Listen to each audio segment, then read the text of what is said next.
Hello guys, in this video I am going to show you how to enable trending alerts on the ESPN application. But first I just want to mention, don't forget to subscribe to my channel because at 10,000 subscribers I am going to show you my whole YouTube revenue statistics and growth strategy, how to make money online. Now let's jump into it. First of all, open the app on your phone. Then tap on the settings button in the upper right corner of the screen once you are at your home page.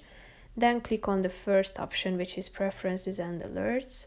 After that, scroll down to the bottom and here you can find the trending alerts section, which includes 4 features that you can enable, whether you would like to get a reminder or an alert about the breaking news. Then tap on this button on the right side about instant awesome, sports betting, or editors picks, and below you can find other alerts, which is about product updates and offers.